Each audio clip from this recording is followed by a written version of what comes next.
19세기 미국의 대부흥기를 이끌었던 무디가 한 번은 영국 부흥 집회에 초대를 받은 일이 있었습니다. 영국에 간 김에 그가 존경하는 스펄전 목사님을 꼭 뵙고 싶었습니다. 그래서 스펄전 목사님 집을 찾아가서 두근거리는 마음으로 문을 두드리자 그토록 존경했던 스펄전 목사님이 밝은 얼굴을 하고 나옵니다. 그런데 무디가 전혀 예상치 못한 광경을 발견하게 됩니다. 스펄전 목사님이 큼지막한 파이프를 물고 있었던 것입니다. 깜짝 놀란 무디가 이렇게 말을 합니다. 아니, 어떻게 기독교인이 담배를 피울 수 있습니까? 그러자 스펄전 목사가 무디의 볼록한 배를 찌르면서 장난스럽게 이렇게 말을 했다고 합니다. 그럼 기독교인이 이렇게 배가 나와도 됩니까? 왜 이렇게 이야기를 했냐면 미국의 주요 보수 교단은 술과 담배를 제약시한 반면에 영국을 비롯한 유럽의 교회들은 비교적 관대했습니다. 대신 미국에서는 문제시하지 않았던 탐식과 게으름을 경계하며 오히려 제약시했던 게 유럽의 교회였습니다. 기독교인으로서 우리 모두는 죄를 멀리하고 선을 추구해야 됩니다. 맞습니다. 그런데 우리가 한 가지 잊지 말아야 될 게 무엇이냐면 다름과 다양함을 잘못으로 여겨서는 안 된다는 것입니다. 내 기준으로 보면 나는 문제없지만 다른 사람이 문제가 생길 수 있는데 그것이 다름이나 다양성이라면 우리는 분명히 그런 것에 있어서는 관대함이 필요하다라는 생각입니다. 왜냐하면 교회 안에는 정말 다양한 사람들이 모여 있습니다. 그러다 보니까 생각이 조금씩 다 다릅니다. 제가 아내와 데이트할 때는요, 이런 생각을 했습니다. 이 여자는 나와 공통점이 너무 많다. 신앙적인 색깔, 대학도 같이 나왔잖아요. 그러니까 얼마나 공통된 게 많겠습니까? 장애인 봉사 동아리, 이렇게 이야기하자 보면 너무 많아요. 저희 어머니가 송씨, 저희 아내도 송씨. 그러니까 저희 아버지 표씨, 저도 표씨. 그러니까 얼마나 공감대가 많습니까? 그런데 살다 보니까 공통된 것보다는 다른 점이 훨씬 많다는 것을 느끼고 지금도 살고 있습니다. 마찬가지 아닙니까? 우리가 서로 다른데 우리를 하나로 품어낼 수 있는 공통 부모가 무엇이냐라고 물은다면 저는 그것이 그리스도의 사랑이라고 말하고 싶습니다. 왜냐하면 그 사랑 때문에 서로 용납하고 인내할 수 있기 때문입니다. 오늘 10가지 재앙을 보는데 겉모양으로는 재앙이잖아요. 그런데 그 안에도 하나님의 사랑이 분명히 있다는 것을 저는 보고 있습니다. 우리가 어려움을 당할 때 이런 생각을 합니다. 하나님의 사랑이 잘 느껴지지 않는다. 하나님이 나를 사랑하는 것이 잘 느낄 수 없다. 왜냐하면 내 삶이 어렵기 때문에. 아니에요. 그런데 하나님은 그 어려움 중에서도 고난 가운데서도 우리를 사랑하세요. 중요한 것은 무엇이냐면 그 사랑을 발견할 수 있는, 볼 수 있는 눈이 우리 가운데 있느냐입니다. 자, 오늘 출애굽기 10가지 재앙 7, 8, 9번째 재앙을 볼 텐데 여러분 이런 생각해 보지 않습니까? 어차피 바로는 9가지의 재앙을 듣지 않아요. 하나님도 그거 아셨어요. 그러면 9가지 스킵하고 바로 10번째로 가시지 왜 굳이 9개를 다 건너게 하셨을까요? 왜냐하면 우리 인생을 살아가다 보면 이 재앙을 만날 때 너무 힘들잖아요. 너무 아프잖아요. 그런데 하나님께서 왜 이렇게 너무하게 10가지 재앙을 내리셨나 이렇게 생각하시면 안 됩니다. 오히려 이렇게 생각해야 됩니다. 하나님은 10가지 재앙을 갖기까지 기다리시고 참으셨다라는 거예요.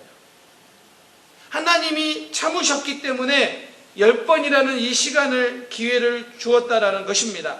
하나님은 분명히 이 재앙을 내리면서 재앙의 목적을 말씀해 주셨습니다. 온 땅이, 바로뿐만 아니라 이스라엘도 애굽 백성들도 온 땅이 여호와를 알게 될 것이다. 하나님께서 통치하시고 다스리는 것을 알게 하기 위해 주셨는데, 바로 그 목적을 가지고 주셨는데 그걸 지금까지 깨닫지 못하고 있다는 거예요. 그게 문제인 거죠. 자, 오늘 본문을 통해서도 하나님께서 우리에게 어떤 메시지를 주신지 한번 볼까요? 첫 번째는 하나님은 경외하는 자들에게 은혜를 주신다는 겁니다. 자, 7번째 재앙이 뭐냐면 우박입니다. 지금까지 내렸던 재앙보다 가장 자세하게 기록된 재앙이에요. 그리고 여러분, 제가 말씀드렸잖아요. 10가지 재앙이 뒤로 갈수록 점점 강도가 강해진다고요. 이게 오늘 이제 7번째 재앙이에요. 그런데 이 점과 다른 점이 있다면 무엇이냐면 재앙에 대한 대비책을 알려주셨어요. 우박이 내릴 텐데 사람과 짐승을 모아서 대피시키라고 말합니다. 그런데 오늘 본문에서 제가 이 9장을 읽으면서 주목하는 게 뭐냐면, 바로의 신하들 중에서 하나님의 말씀을 마음에 둔 자들은 재앙을 벗어날 수 있었다고요. 9장 20절이요. 바로의 신하 중에 여호와의 말씀을 두려워하는 자들은 그 종들과 가축들을 집으로 피하여 들였으나. 자, 이전에는 하나님께서 이스라엘 백성이냐 애굽 백성이냐를 가지고 나누셨어요. 그런데 지금 7번째 재앙에서는 애굽 사람이라 할지라도 하나님의 말씀을 마음에 두는 자와 마음에 두지 않는 자를 구별하신다는 거예요. 민족의 한계가 아니라 하나님의 말씀을 두는 자인가 믿음의 문제를 가지고 나누신다는 겁니다. 여기서 두려워하라는 해당하는 히브리어가 야레입니다. 이 두려움, 야레. 이 야레가 무엇이냐면 절대자에게서 느끼는 두려움의 감정이 야레입니다. 그러니까 이것이 하나님과에 관련돼서 사용하면 경외라고 우리말로 표현할 수 있습니다. 하나님의 말씀을 두려워하여, 하나님의 말씀을 경외하여, 하나님을 경외하는 자들, 그 경외심을 가진 바로의 신하들이 있었다라는 겁니다. 그리고 하나님은 그들에게 은혜를 베푸셨다라는 겁니다. 그런데요, 바로의 신하들이 다 그렇게 반응한 건 아니에요. 21절이요. 9장 21절에 보면 여호와의 말씀을 마음에 두지 아니하는 사람들은 그의 종들과 가축을 들에 그대로 두었더라. 여호와의 말씀을 마음에 둔 사람, 여호와를 경외한 사람은요, 은혜를 입었던 반면에 그러지 않았던 사람들은 그대로 두었다고요. 애굽 땅에 이미 7번째 재앙이니까 수많은 기적들이 일어났습니다. 이적들이 일어났습니다. 많은 재앙들을 봤습니다. 그런데 다 같이 그것을 보았지만 반응은 달라요. 하나님의 말씀을 마음에 두느냐, 마음에 두지 않느냐. 그런데 그거에 따라서 결과가 달라졌어요. 나홈 1장 7절. 여호와는 선하시며 환난 날의 산성이시라. 그는 자기에게 피하는 자들을 아시느니라. 하나님을 야레하는 자에게는 뭐라고요? 폭풍 속에서도 피난처를 발견할 것이라는 거예요. 여러분 삶에 어려움이 있습니까? 고민이 있습니까? 하나님을 경외하십시오. 그러면 어려움 중에서도 피난처를 발견하게 하시는 하나님의 은혜를 경험하게 될 것입니다. 시편 2편 12절. 여호와께 피하는 모든 사람은 다 복이 있도다. 여호와께 피하는 자가 복이 있다고요. 저는 이 말씀을 묵상하면서 이런 생각을 했습니다. 혹시 오늘날 교회 안에 있지만, 그러나 교회 바깥에 있는 바로의 신하들보다 하나님에 대한 더 신앙이 못한, 바깥에 있는 사람보다 못한 불신앙의 모습이 교회 안에 사람들에게 있지 않을까?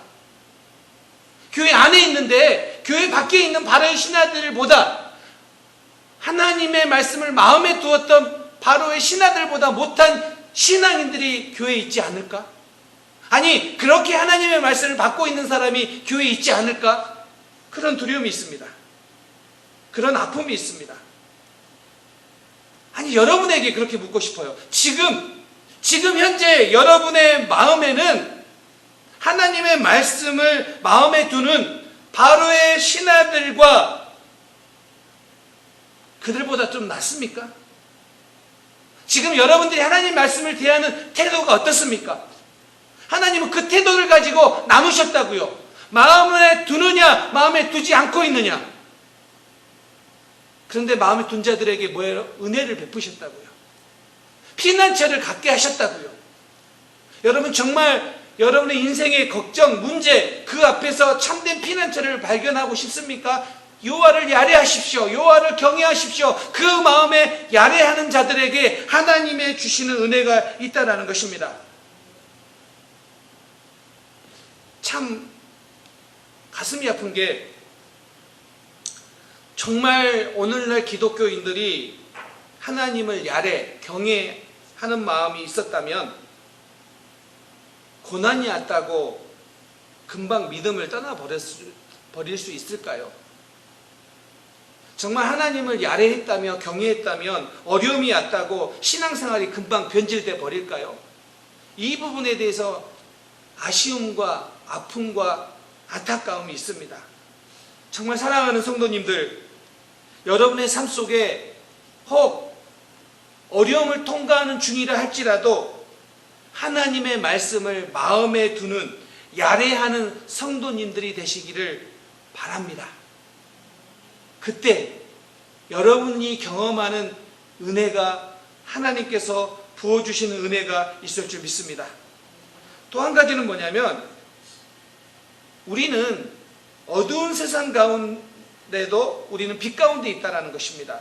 자, 이제 9번째 재앙으로 가보면요, 어둠의, 흑암의 재앙인데요, 칠흑 같은 어둠이 사흘 동안 애굽을 뒤덮습니다. 10장 오늘 읽었던 23절 말씀, 그동안 사람들이 서로 볼 수 없으며 자기 처소에서 일어나는 자가 없으되. 자, 흑암이 사흘 동안 계속되었는데 이 재앙이 이전과 비교하면 어쩌면 그렇게 나쁜 것은 아닌 것처럼 보일 수도 있습니다. 그런데 실제로는 이전 재앙보다 훨씬 더 나쁜 거예요.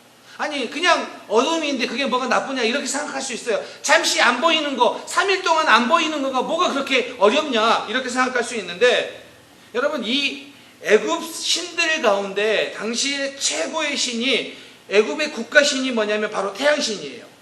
그래서 그 이름을 아몬레, 레신이라고 불러요. 그런데 이 바로가 태양신의 아들이에요. 그런데 흑암 재앙이 닥쳤다는 것은 어떤 뜻입니까? 애굽의 최고의 신을 지워버린 거예요. 메뚜기 재앙, 8번째 재앙이었던 메뚜기 재앙으로 땅에 어둠이 찾아와 애굽의 경제가 죽었다면, 흑암 재앙으로 인하여 이제는 애굽의 우주론이 치명적인 타격을 받게 된 거예요. 그들이 최고의 신으로 여겼던 그 신을 하나님께서 덮어버린 거예요. 그래서 22절에는 캄캄한 흑암이라고 표현을 하고 있는데, 이 캄캄한 흑암이라는 히브리어가 뭐냐면 호셰크 아펠라예요. 그런데 우리가 일반적으로 어두움을 사용하는 단어가 아니에요. 이것은 주로 두려운 하나님의 심판의 날이 임하게 되는 어두움을 말해요. 그러니까 이 어두움은 그냥 어두움이 아니에요. 그래서 이 어두움을 어떻게 연결시킬 수 있냐면 창조의 이야기와 연결시킬 수 있어요. 보통 일반적인 밤이라는 단어가 히브리어로 라일라라는 단어를 쓰는데, 여기에서는요, 원시적인, 창세기 1장에 나오는 그 원시적인 어두움을 뜻하는 흑암이라는 단어를 썼어요. 그래서 호셰크예요. 이 단어가 창세기 1장 2절에 나와요. 땅이 혼돈하고 공허하며 흑암이 깊음 위에 있고, 여기서 흑암이 같은 단어예요. 그런데 애굽 땅에는 그 흑암이 있었는데 이스라엘이 거하는 그 땅에는요 흑암이 없었어요. 그곳에 빛이 있었다고 이야기합니다. 애굽에는 깊은 어둠이 있었지만 이스라엘에게는 빛이 있었다고요. 근데 이 빛도요 창세기 1장 3절에 나오는 빛이에요. 하나님이 이르시되 빛이 있으라 하시니 빛이 있었고, 여기서 쓰인 빛이 오르예요. 그런데 이 오르라는 단어가 출애굽기 10장 23절에 그대로 써요. 애굽에는 어둠이 있었지만 이스라엘은 빛. 여기는 흑암이 있었지만 여기에는 빛, 오르가 있었다. 그래서 지금 창세기 1장에 나와 있는 흑암, 호셔크와 오르, 빛이 사용하면서 지금 무엇을 이야기하고 있습니까?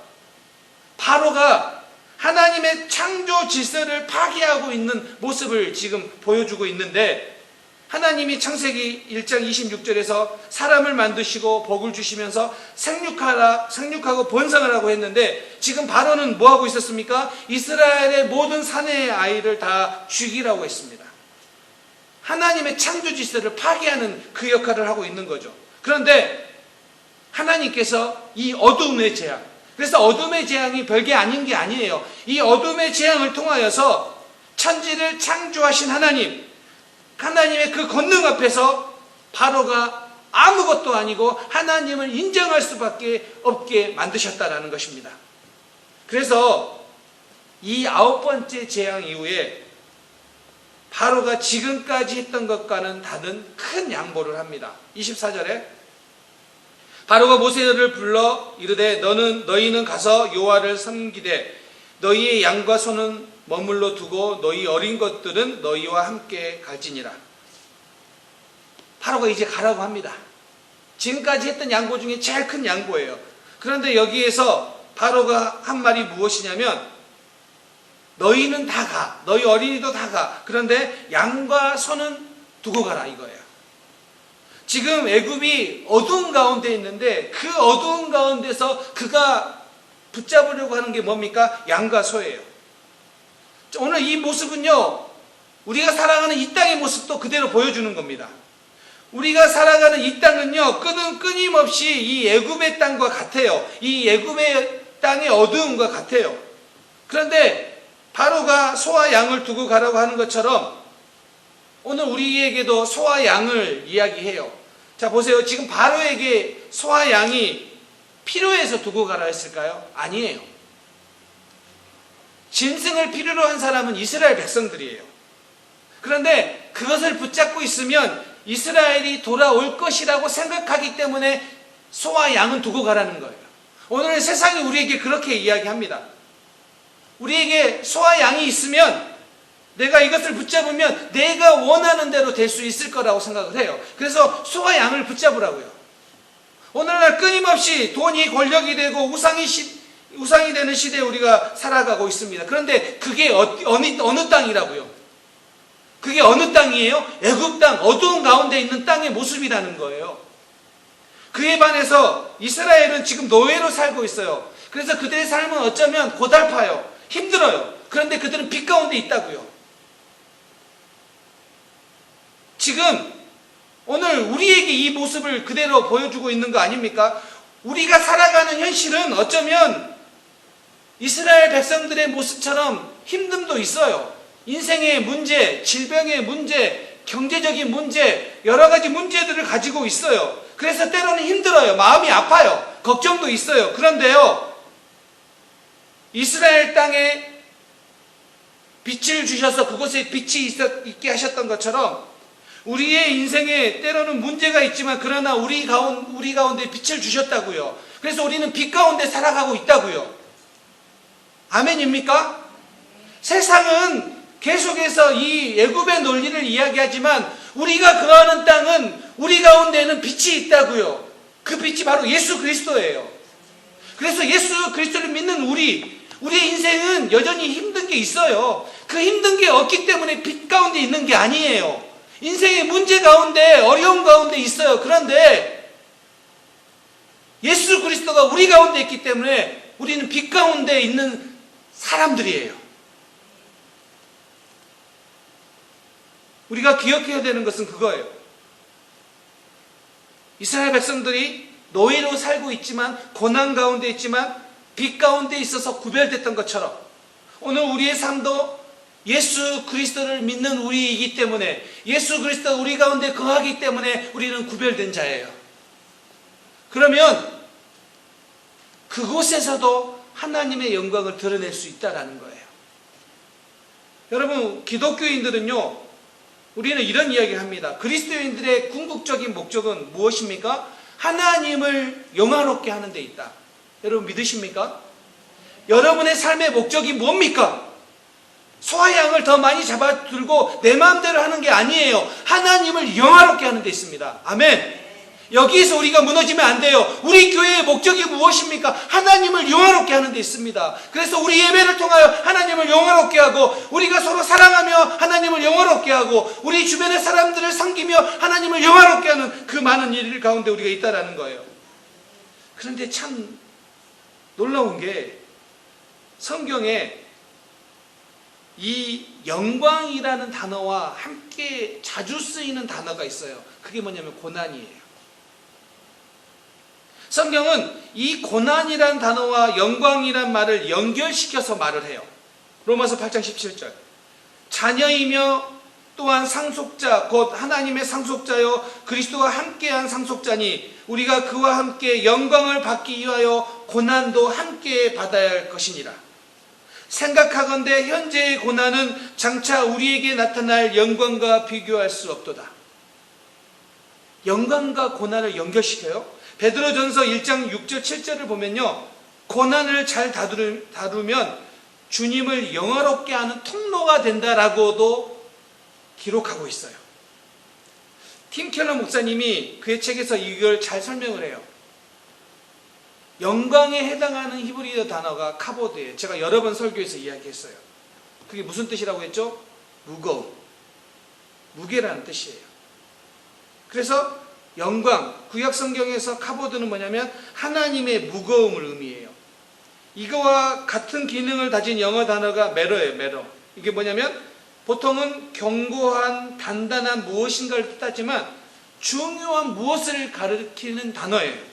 그러니까 하나님을 영광스럽게 한다라는 의미는 어떤 뜻이냐면 주님을 그 무엇보다 중요한 분으로, 무거운 분, 중요한 분으로 여긴다라는 뜻이에요. 그게 하나님께 영광 돌리는 거예요. 그래서 하나님보다 더 중요한 무엇인가 있다면 우리는 아직 하나님의 영광을 제대로 인식하지 못하고 있다는 뜻도 돼요. 그런데 이 구약 성경에서 영광이라는 이 카보드에 해당하는 단어가 신약 성경에서는 어떻게 번역됐냐면, 신약 성경에서는 헬라어로 독사가 바로 이 영광이라는 뜻이에요. 이 독사는 어떤 뜻이냐면 찬양과 경배, 탁월한 아름다움이라는 의미예요. 그러니까 우리가 하나님께 영광을 돌린다는 것은 더없이 하나님의 탁월하심을 즐거워하고 찬양하고 기뻐하는 게 하나님께 영광 돌리는 거예요. 그런데 이 모든 것은 하나님을 무겁게 여기는 것, 중요하게 여기는 것과 더없이 하나님을 기뻐하고 경배하고 찬양하는 것, 그 아름다움을 노래하는 것은 우리의 고난 가운데서도 이루어질 수 있다라는 거예요. 아니, 이루어진다라는 거예요. 그래서 고난 가운데에서도 우리는 하나님께 영광을 드러낼 수 있다라고 이야기합니다. 우리가 어떻게 고난을 당하지만 하나님을 영화롭게 할 수 있느냐?